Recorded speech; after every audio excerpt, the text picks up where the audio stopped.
तो भाई और उनकी बहनों, कोटा फैक्ट्री का सीज़न 3 आ चुका है और इस साल के पहले 6 महीने में ये टीवीएफ की तरफ से तीसरी वेब सीरीज़ है जिसका 3rd सीज़न भी आ चुका है। तो जहां गुल्लक और पंचायत नए रिकॉर्ड्स बना रहे हैं तथा तोड़ भी रहे हैं, तो क्या कोटा फैक्ट्री का सीज़न 3 भी नए रिकॉर्ड्स बना पाएगा या नहीं?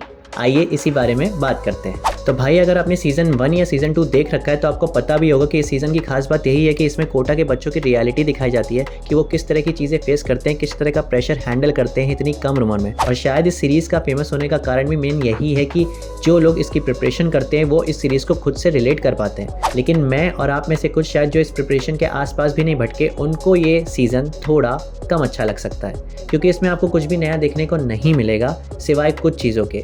जैसे कि टीचर्स की भी अपनी एक लाइफ होती है, उनकी भी अपनी पर्सनल प्रॉब्लम्स होती है जिनमें वो सफ़र करते हैं, और इन सब चीज़ों के बाद भी उनके ऊपर रिस्पॉन्सिबिलिटी होती है इतने बच्चों को पढ़ाने की। फिर उनमें से कोई बच्चा अगर फेल हो जाए और सुसाइड कर ले तो इसके सुसाइड के ट्रॉमा से भी बाहर निकलना टीचर्स के लिए भी ईजी नहीं होता। और यही सब चीज़ें आपको जीतू भैया के कैरेक्टर में देखने को मिलने वाली है। और सबसे अच्छा सीन मुझे वही लगा कि जो सीलन वाला सीन था इस सीरीज़ में और फिर उसको ठीक कर दिया गया, वो शायद उसका जो कॉन्सेप्ट था वो मुझे बहुत ही ज़्यादा पसंद आया।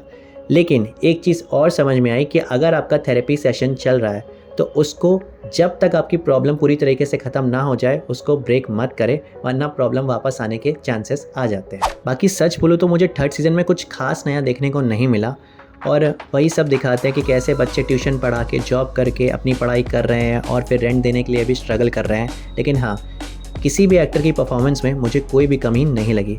और लास्ट में जब जीतू भैया विदा लेते हैं तो थोड़ा दुख होता है, लेकिन अब ये भी लगता है कि भाई इस सीरीज़ को भी अब विदा ले लेना चाहिए, क्योंकि अगर इसको और बढ़ा के दिखाने की कोशिश की गई तो इस सीरीज़ की वैल्यू थोड़ी और कम हो जाएगी, मुझे ऐसा लगता है। हो सकता है आपका ओपिनियन कुछ और।